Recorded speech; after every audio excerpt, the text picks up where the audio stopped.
Welcome to part 2. Yes, we're continuing with this. I tested all the tubes last night. Of course, I didn't do it on video. And a couple of them had grid emissions on my B&K 606 tube tester. But I think they may be okay. The first tube I tested was burnt out, and I always test the audio output tube or the rectifier tube if the radio uses one, because this doesn't. This uses a Selenium. And the 35C5 was burnt out, and of course I don't have one because my tube inventory is very, very limited. However, I do have a 50C5, which has the same filament current, 150 milliamperes. So we got that in there. Of course, you've got a 15 volt less voltage distributed throughout the tubes, of course. But I wanted to see if it get any sound out of it at all. And I did not yet change over this. I left a message on Bob's voicemail because we play phone tag. When he calls me, he has to leave a message on voicemail. When I call him, I have to leave a voicemail message on his. So I gave him the option of either putting a cord in, which Bob included. It's a polarized cord, but it's a black cord with that stripe on it. I'd have no problem wiring that in and cutting the hole in the back of the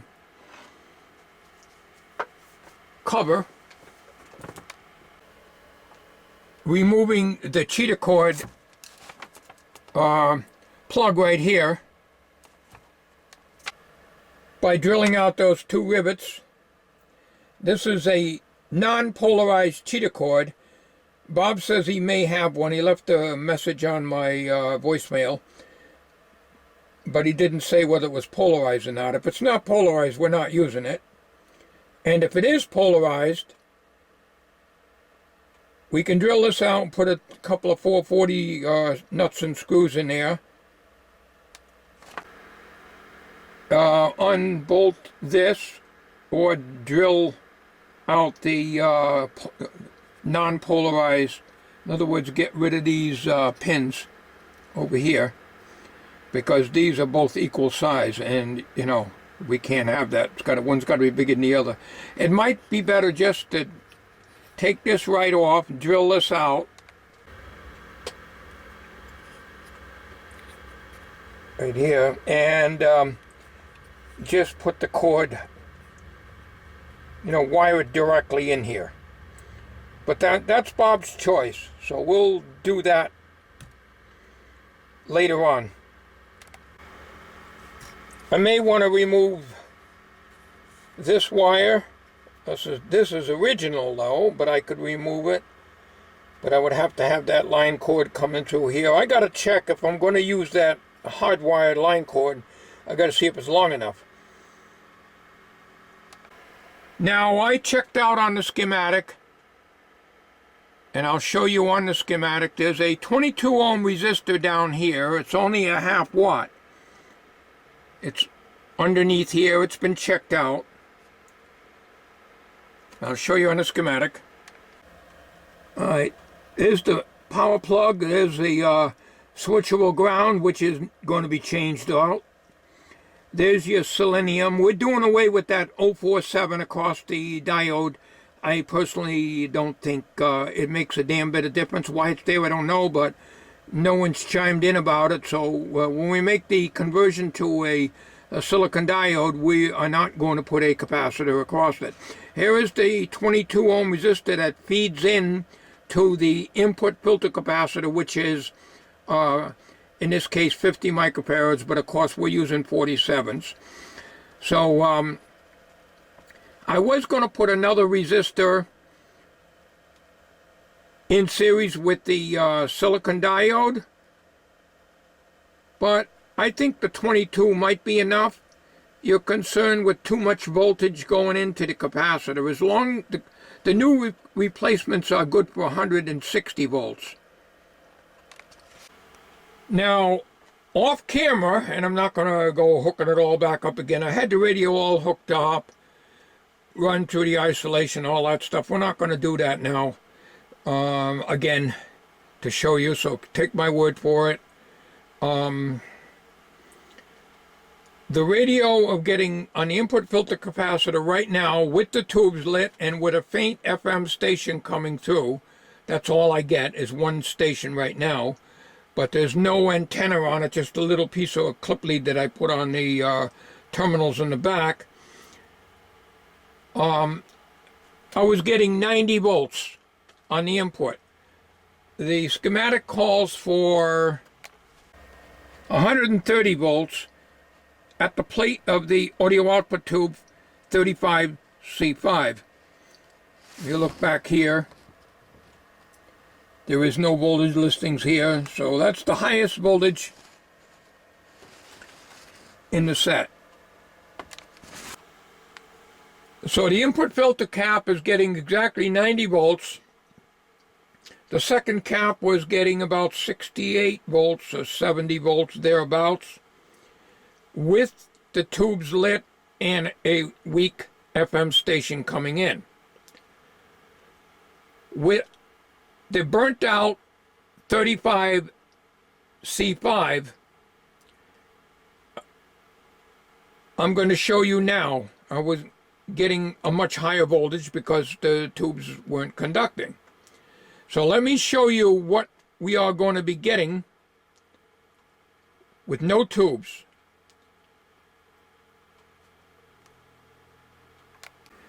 At this time, I'm not running through the isolation, but I'm being very careful. I'm running through the variac. Let's see what we've got here. We've got 53 volts. All right.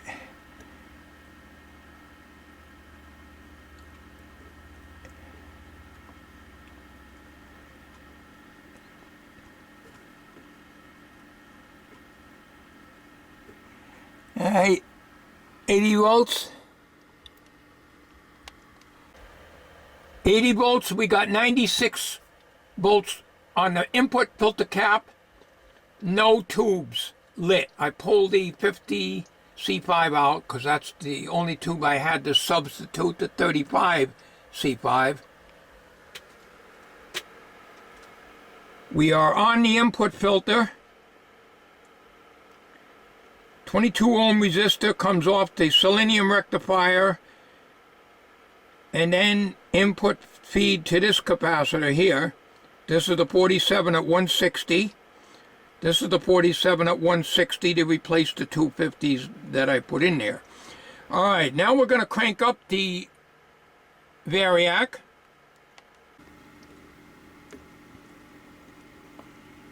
Let's go to one.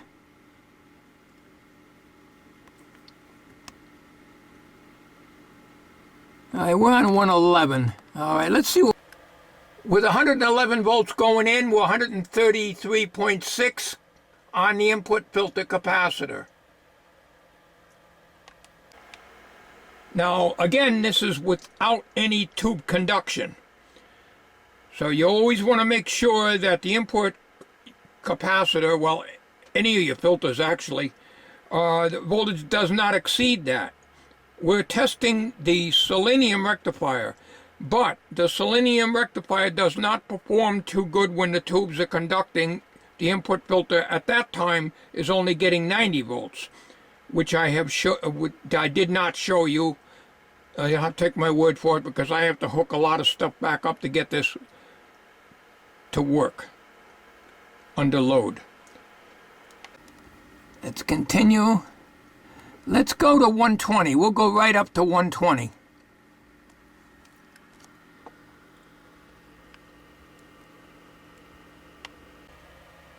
All right, there's your input, 145 volts. 145 volts on the input filter capacitor.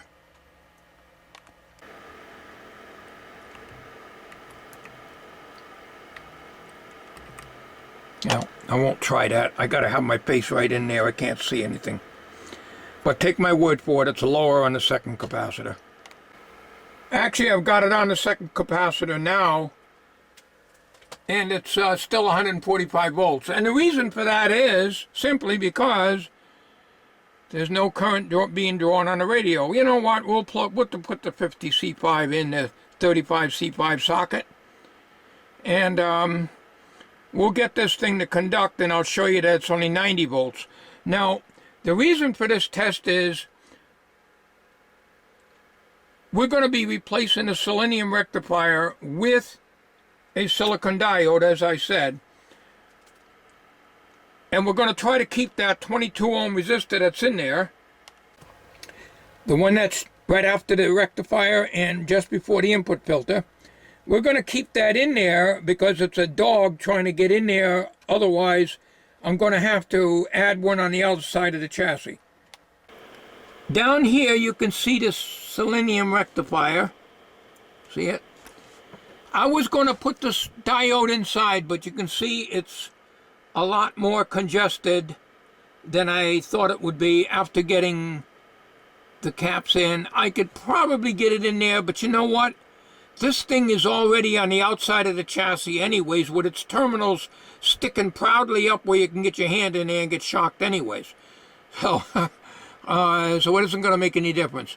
So let me get this lead back onto the input filter here. Do that off camera. We're going to flip this thing over. Well, turn it so I can get at it, so I can put the tube back in. And we're going to leave it at 120 volts. And we're going to see what we got for an input voltage off the selenium. Now, years ago, and you know I'm talking, but you know how that goes with me. Before I knew better,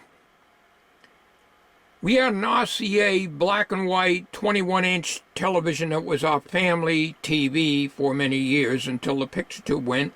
And of course, when my dad passed on, and then the TV, we finally couldn't see the TV anymore. It had it was a series wired set. And it was one of these vertical chassis. In other words, you take the back off, and there's all your tubes facing you this way.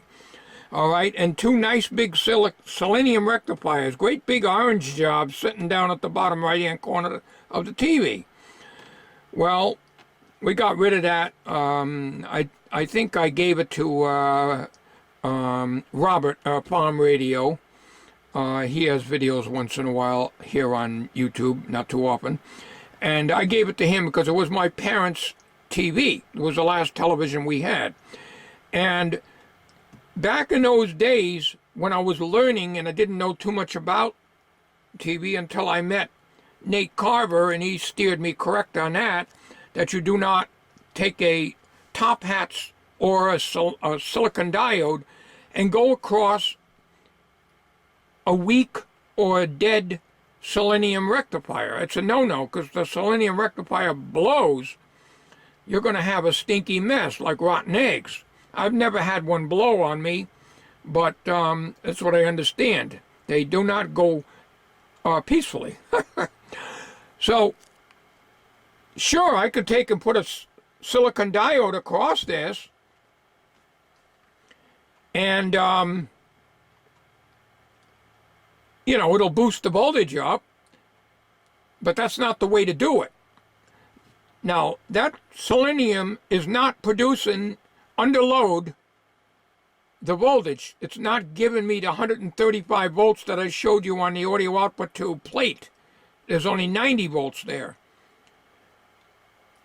In other words, right now, we're running without tubes and we're getting 145 volts on the filter caps. But when I put the tubes in, and the tubes start conducting, then you're going to see a voltage of about 90 volts on the input filter cap, which is way lower than what is needed at this point here. So let me shut the power off here. Put the tube in. Set your radio back up. And maybe I'll even have it. You can probably hear it. I don't have the speaker hooked up now. But that's not the point. I'm not too worried about it only picking up one station. I'm now nowhere near done with this radio yet.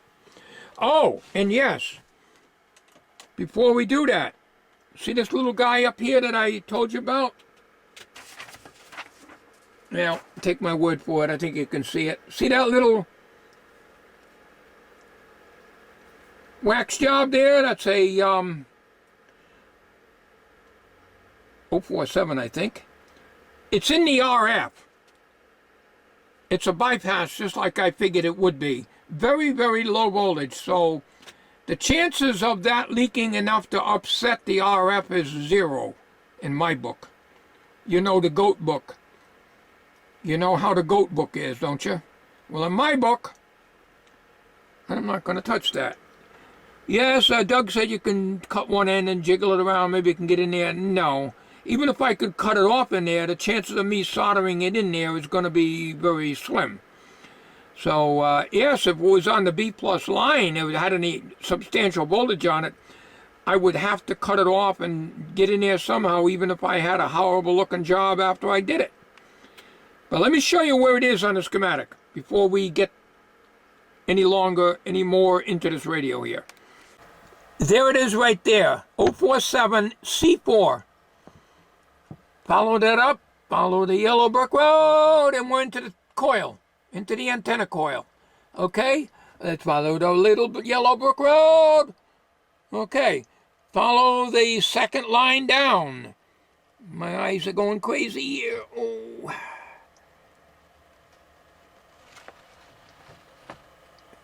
Second line down, and follow the yellow brick road up to an IF can. So it's all low voltage. So I doubt very highly, unless it's shorted, it's going to leak at, what is it? What do you think the voltage is on that cap, huh? Almost 0. Probably in the millivolts, if even that. Okay, so let me get this variac shut off here. We're putting in 100, we're up to 146, almost 147 now. All right, well, the line voltage might, no, the line voltage 121. Well, it's only as good as the varying line voltage that I have in the shop here. And I'm 120.6 right now in the shop. All right, so we'll shut that off. We're safe here. Yeah, how do you like that, my hookup? Don't disregard the red. I didn't have a white. I had to butcher some clip leads. I didn't have a white one. So I have to be very careful not to think that this is DC, you know, and thinking that this is the hot and it's the cold. So no, I know what it is. It's a little jury rig I made up out of an extension cord last year or the year before. And that's what I do now. And because I took the jumper off the switch, I have to jumper back the ground to here because I have not modified the wiring yet. One thing at a time. What I want to do is to try a Selenium Rectifier and make sure that the voltage don't go up too high unloaded. Now these are rated for 160, so we should be okay. The original one is 150. So for 150 volt cap, the Selenium probably was fine when it was new. But when you put in a silicon diode on 150 cap, you're pushing pretty close to the limit, if not over. But these are 160 volts, so we should be okay. Let's get on with this thing. I got to stop talking so much. All right, let's see what my Rube Goldberg setup here. Let's make sure it's okay. Meter negative lead, connected to chassis. B plus, positive, connected to That's not the input. I'm going to put it on the input. All right, that's the input. Now, these are reading the same with no tube conduction. Okay, but now we're going to see what the input filter capacitor with tube conduction is going to always have higher voltage than the second filter cap, which goes through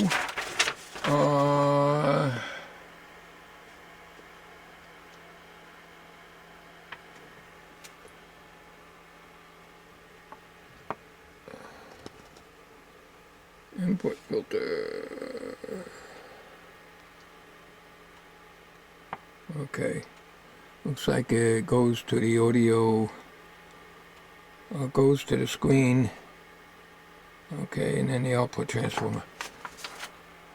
Okay, let's get up here. We still should be set on 120 or 121.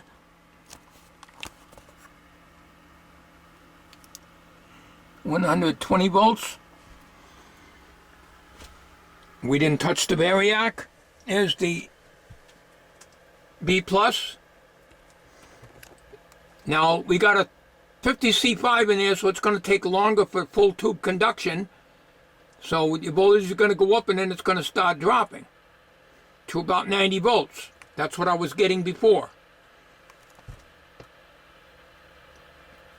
We don't want to have the input filter down at only 90 volts. Now we're 112.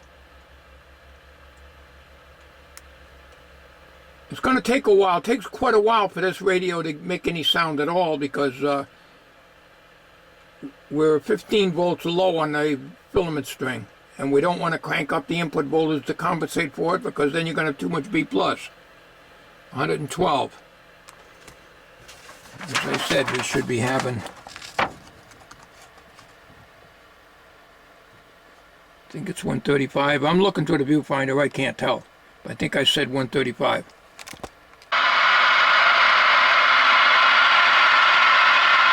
That's going all up by itself.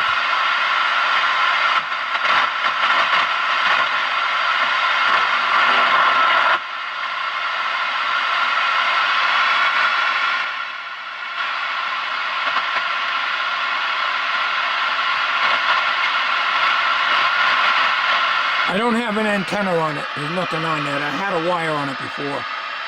But I wanted to just show you. This is about 113 now.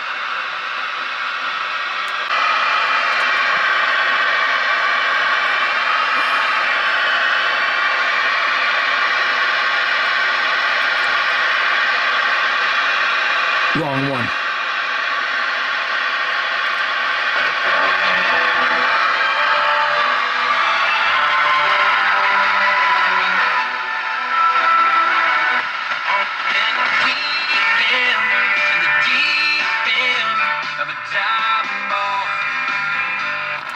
Of course, I turned the volume down. I've got a speaker flat down on the bench, and of course, you know you lose all your bass when you do that.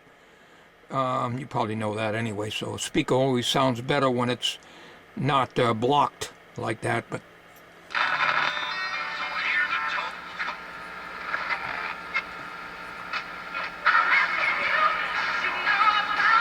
actually, it's picking up pretty good.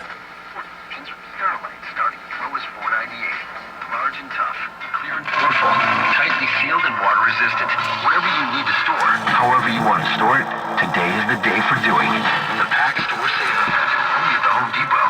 More saving, more doing. Valid until August 25th while supplies last. Don't know what band that is. Looking to save some money on shoes your kids... That might be FM. Then this would probably be AM, and then this would be phono. So that's phono. There's your phono. We have yet to replace this cap, but we'll do it. Alright, so that's phono.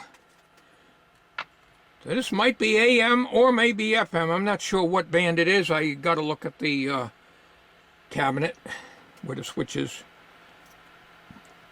Let's see. This band don't seem to have very much anything on it, really. So we could have a dead band. I'm not sure what band it is. The only one that's active is... Now, you notice how the hiss gets louder and louder and louder as when you turn it on. Let me go back onto that band again and give it a listen.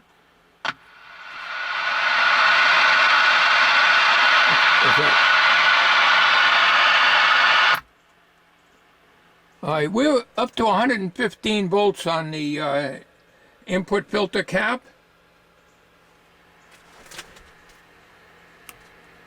See what we are on the second cap. 85.9, so, you know, 85.9 on the second cap, which screen should be, it shows 100, so we're about 10 volts low on that, 15 volts low. So we'll get that selenium out of there, and like I said, you see how these terminals are? It's right out there where you can get shock if you're reaching in, changing tubes, but you shouldn't be doing that with the thing plugged in anyways. And you get a nasty shock off of that because the caps hold a charge. If you got a burnt out tube, you don't want to reach in this because you got to discharge the caps first, because the tubes normally are still conducting when you turn it off, and it pulls down the caps to a safe level most of the time. All right, so let's shut that off. All right, that's phono on the left, AM and FM.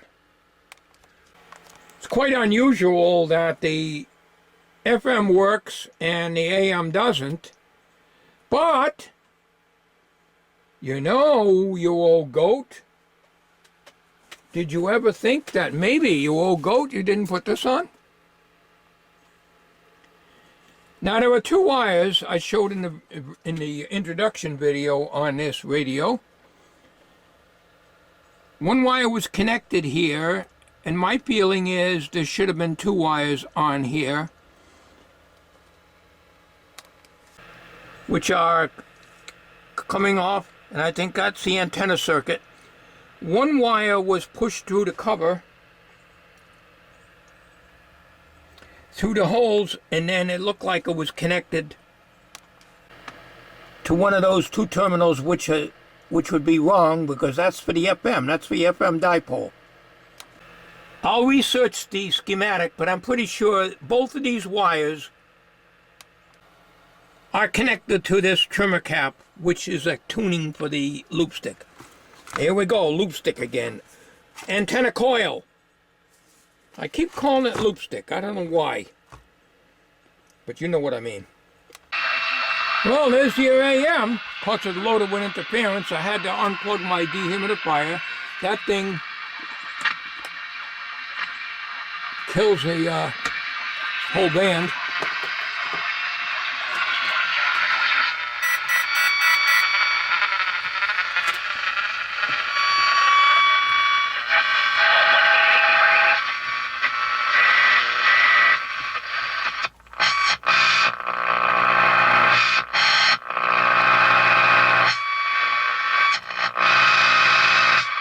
Weird. Right now, Staples one subject note books for just 25 cents each, and Staples composition books, 2 pocket poly folders, and Staples pack Crayola crayons are just 50 cents each. Staples. I'm watching this, showing you the tuning capacity here. There's a lot of noise in this shop. RF interference.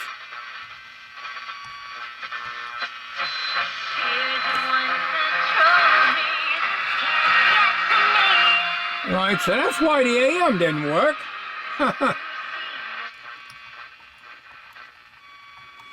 Okay. And this is FM.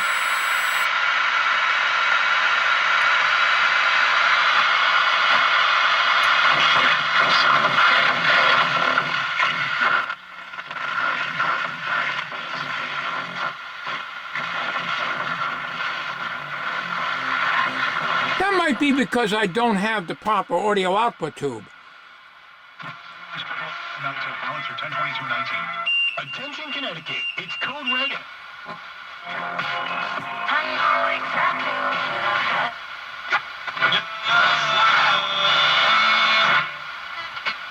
And still have a contract. Wait, contract situation, correct?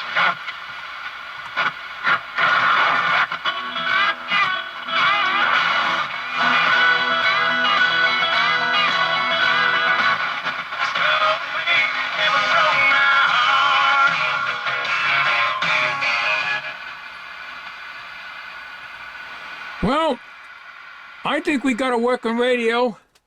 Oh, my damn meter went off. Jeez, that's aggravating. Automatic shut off. Yeah, there's your 85 volts. 85 now. Oh, wait a minute now. What happened here? Everything went silent. No, radio's still lit.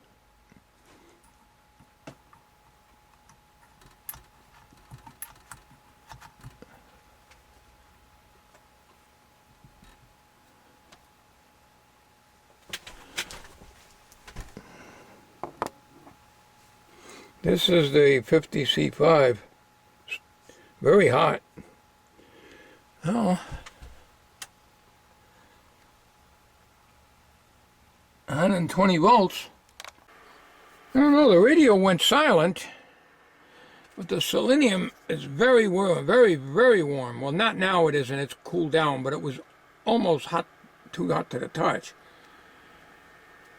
And the voltage was 112. I got it off now. Put it back on. And there's your 146 before tube conduction. Now I checked that 22 ohm resistor. I looked in there. It wasn't burnt, so I was kind of worried about that because I don't want to have to dig all that stuff out of there again to get at it. So maybe this selenium is just getting tired after it's on for a while. I don't know. But I'm going to change it. It's just that I'm running the radio through its paces now. And there it is down to 84 volts again. Volume's all the way up. There it is. But it's 84 volts. Well, the Selenium Rectifier time will be the next thing I do. Alright, I took out the selenium.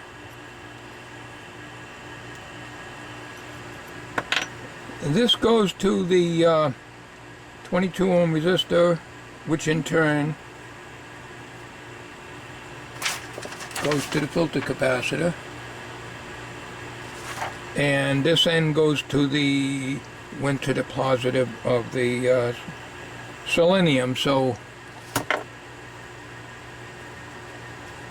that will go to the plus of the diode. Now this here mess done at the factory, that's a clump of wires that you might be able to see. There's 3 or 4 wires going in just above that resistor. See what the discoloration is on the chassis? Might see it better without the damn light, who knows. Anyways, that's factory. It seems to be pretty solid. The way this is here, supposedly this is white, but it's really brown, but this black wire will be the hot if I choose to solder onto these terminals with the polarized cord, putting the hot side on the black and the neutral on this tan one, which would be white. But both of these here as the original circuit had these going to the AC side of the rectifier, you know, in this case the Selenium.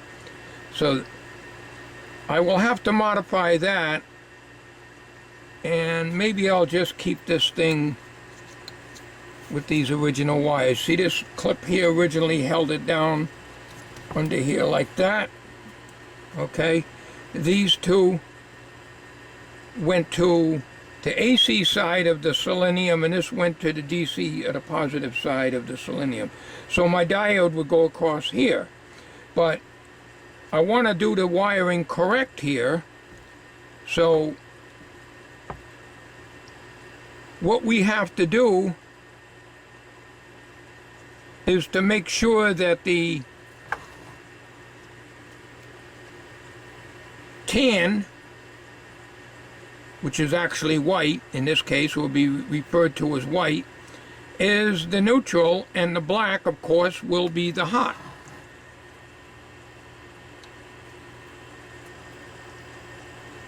This other black that goes down to the chassis along with this one,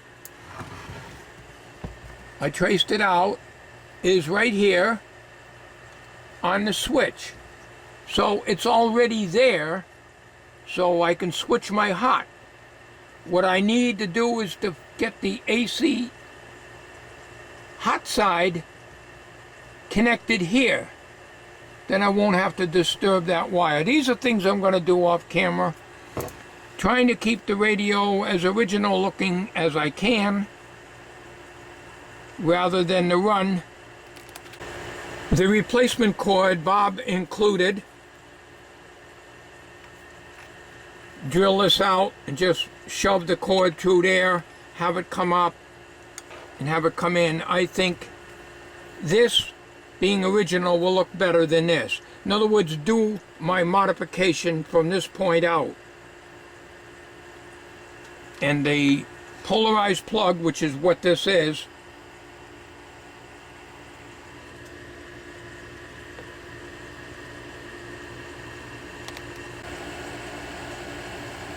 will fit through that after I have to cut out the hole and make it bigger to accommodate the plug in case you want to remove the back completely.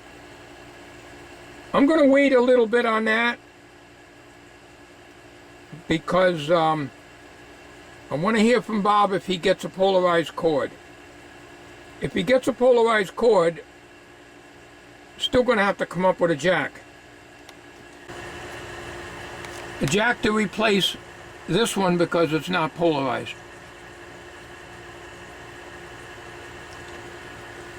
I think the next thing we'll do now is to replace this phono input cap. Even though they may not use it for, he may not use it for phono, you're better off replacing it.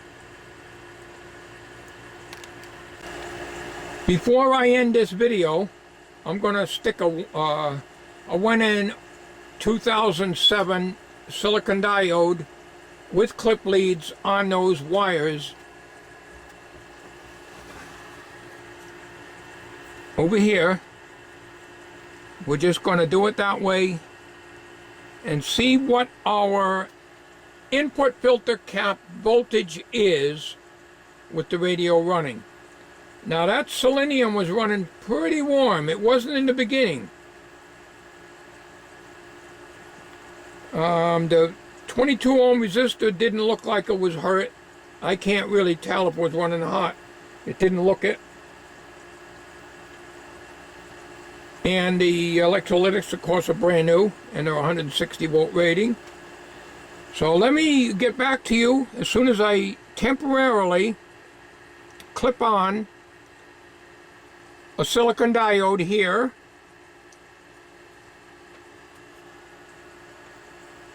Join you in a minute.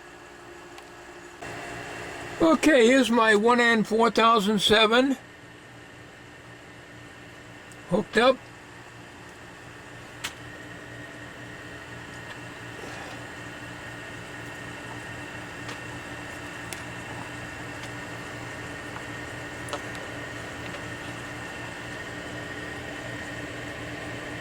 Just making sure think I see the band there. Red to the plus. AC side. Meters on the first filter cap. Boy, you like my jury rig here? Negative meter. Speakers hooked up. Volume's about half up.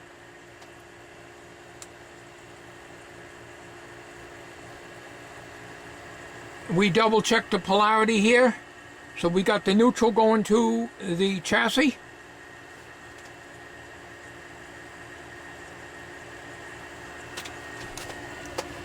Well, we only got 1.46 volts on the...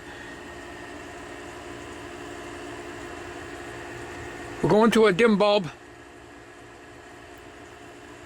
Just in case, if you hear a pop, we know we got that rectifier in wrong. That's why we're going to the dim bulb first.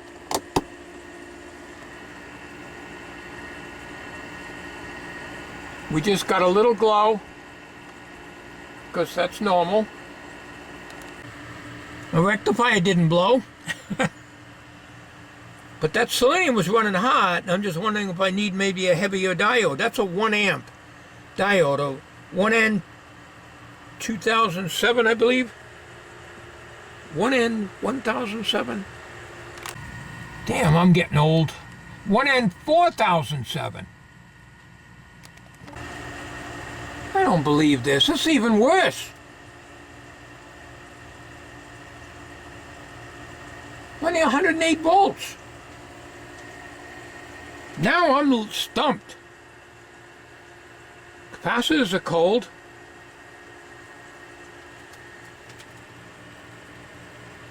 That should be better.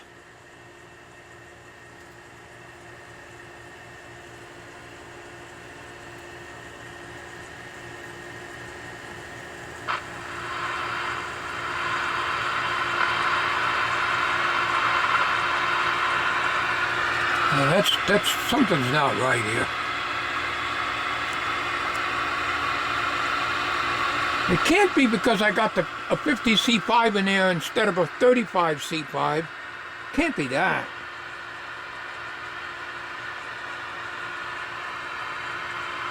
Why is the voltage so damn low? Could it be that the diode is defective? It's a brand new diode.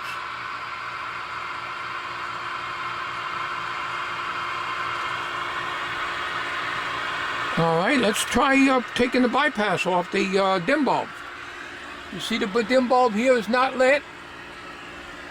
If it is, I can't see it. This is a bypass. This turns the...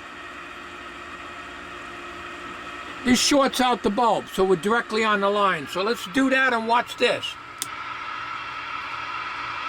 Yeah. Okay.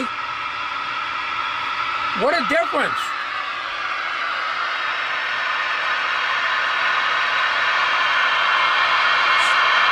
It's alive! It's alive!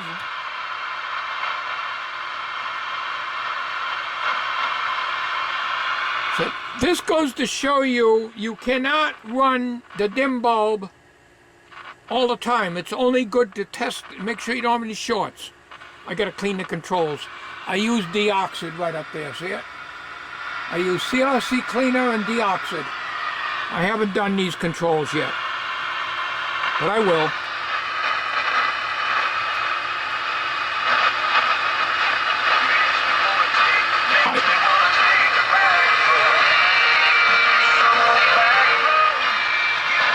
I don't have an antenna on this. I'm on FM.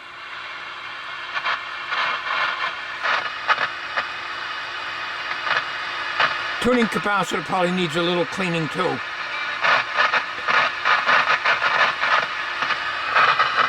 Now, according to the pictorial, over here, with the shield off, you've got a total of 3 different tuning caps in there. It looks to me like the FM is buried inside. The FM would have this, the one with the plates further apart.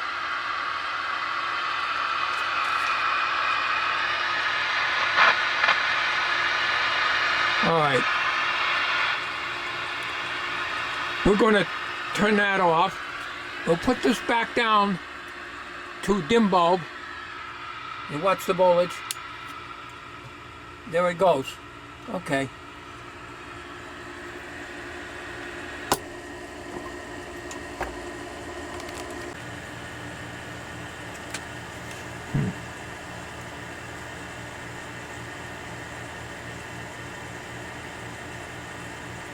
Feels a little warm to me.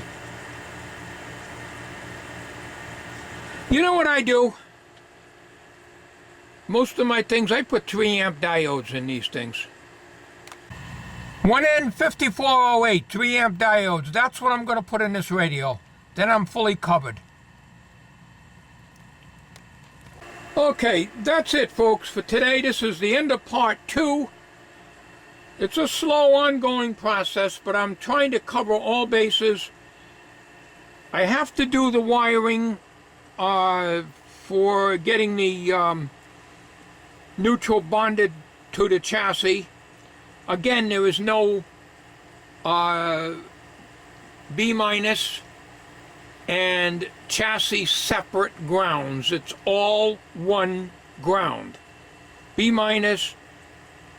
and chassis ground is exactly the same. I was looking at some of them symbols that Fino sent me in those links. They call this symbol here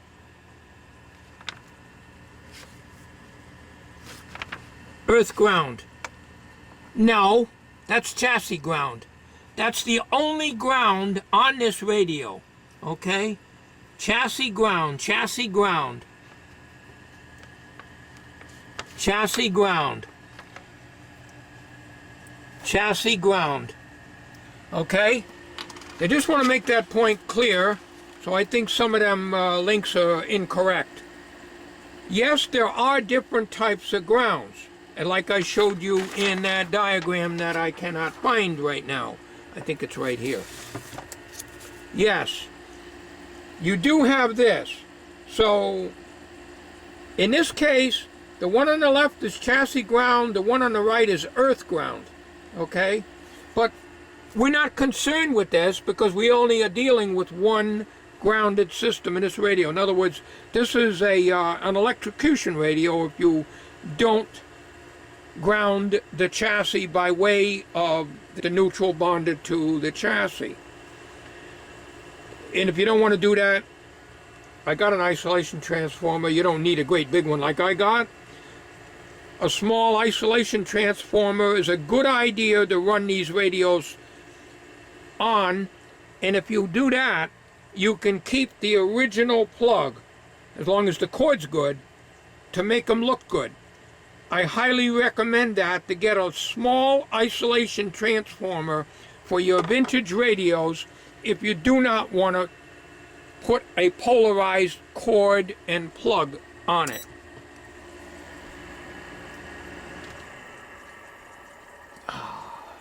Getting nice and comfortable in here too, folks. This concludes part 2